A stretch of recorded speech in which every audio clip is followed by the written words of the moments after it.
My name is Elena Brooks, and I was 29 years old when a single sentence at my cousin's engagement party exposed the truth about my family. People often believe humiliation happens in private. They're wrong. Sometimes it happens beneath crystal chandeliers, surrounded by hundreds of smiling faces. The ballroom glittered with gold decorations and fresh white roses. Nearly 200 guests mingled around expensive buffet tables while a string quartet played softly in the background. I stood quietly near the drinks table wearing a navy blue dress I'd bought from a discount store 4 years earlier. I held a glass of sparkling water, partly because I couldn't justify paying for cocktails and partly because I knew if a waiter offered dinner, I'd politely refuse.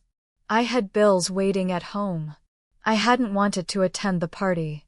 If my cousin Emma hadn't personally begged me to come, I would have stayed home. Emma had always treated me like family. The rest of them, not so much. I worked as a maintenance technician at a children's rehabilitation hospital. My job wasn't glamorous. I repaired broken equipment, cleaned recovery rooms, fixed electrical problems, and made sure the building stayed safe for children recovering from surgery. I loved my work. Every repaired wheelchair, every fixed hospital bed, every safe hallway. It mattered. But according to my parents, it wasn't a real career. They never missed an opportunity to remind people that I'd dropped out of university after my scholarship disappeared. Whenever relatives asked what I was doing with my life, my father would shrug. "She's doing maintenance work." Always with that same disappointed smile. As if I'd failed some invisible test. That evening was no different. I had just picked up a small dessert plate when my mother called my name loudly enough for nearby guests to hear. "Elena." I turned. She stood beside a distinguished-looking gentleman, with neatly combed white hair, and an elegant charcoal suit. Emma had mentioned him before. His future father-in-law. His name was Richard Sterling, a successful businessman who owned several engineering companies across the country. "There you are," my mother said, waving me over. She rested a hand on Richard's arm. "I'd like you to meet my eldest daughter." Richard smiled warmly and offered his hand. "It's a pleasure." Before I could answer, my mother laughed. "This is Elena." Then came the familiar pause. The one I knew too well. "She fixes toilets and mops hospital floors." Several nearby conversations stopped. A woman sipping champagne glanced toward me before awkwardly looking away. My father's chuckle floated across the group. "Someone has to do the dirty jobs."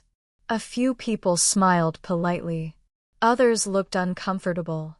I stood perfectly still. After years of comments like these, I had learned not to react. But something inside me cracked anyway. Not because strangers heard it. Because my own parents genuinely believed it. I looked toward Richard, expecting the usual sympathetic smile. Instead, his eyes had locked onto my right wrist. There, just below my sleeve, was a long silver scar. His expression changed instantly. The pleasant businessman disappeared. In his place stood a man frozen by recognition. He stared so intensely that I instinctively covered the scar with my other hand. "Excuse me," he said quietly. Then he looked directly at me. "Would you mind stepping outside with me for a moment?" The room fell strangely quiet. My mother blinked in confusion. I nodded. Without another word, I followed him onto the terrace. Outside, the cool evening breeze carried the scent of fresh jasmine. Richard remained silent until we reached the edge of the garden. Finally he turned. "May I ask how you got that scar?" I looked down. I was 17. There was an explosion in an apartment building. I helped carry an elderly woman down a collapsed staircase. The metal railing snapped while we were climbing. Richard closed his eyes. His hands trembled. What was the woman's name? I never knew. She was unconscious. There was a little girl with her. His eyes filled with tears. My wife. I stared at him. What?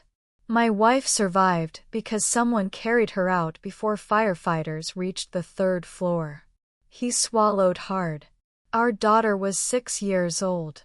They searched for the girl who rescued them. No witnesses knew your name. You disappeared before anyone could thank you. I felt my heartbeat quicken. I never wanted attention. My parents would have grounded me for months if they'd known I'd gone near that building. So I left. Richard laughed softly through tears. For 12 years. I've wanted to shake your hand. He looked at my scar again. I never imagined I'd find you standing in a ballroom while someone treated you like you weren't worth introducing properly. Neither of us spoke for several seconds. Finally I smiled.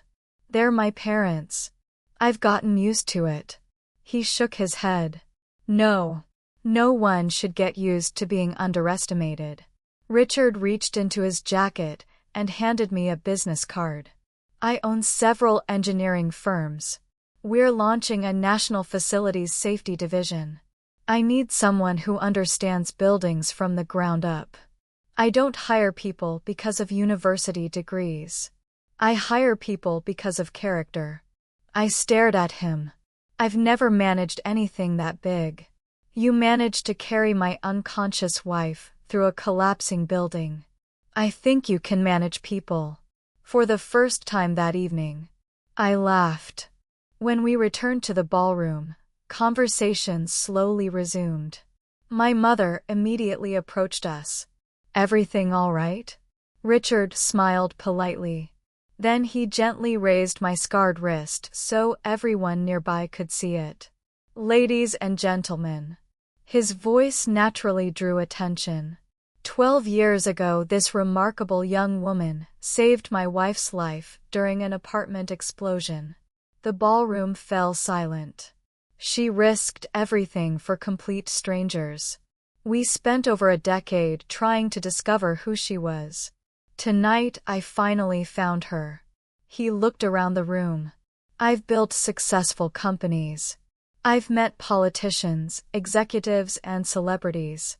But courage like hers, that's something money can never buy. Not a single person spoke. My father slowly lowered his drink. My mother's face turned pale. Emma rushed across the room and wrapped me in the tightest hug I'd ever received. I knew there was a reason I always admired you, she whispered. I smiled through tears. For years, my family had measured my worth by my job title. That night, a stranger measured it by my actions.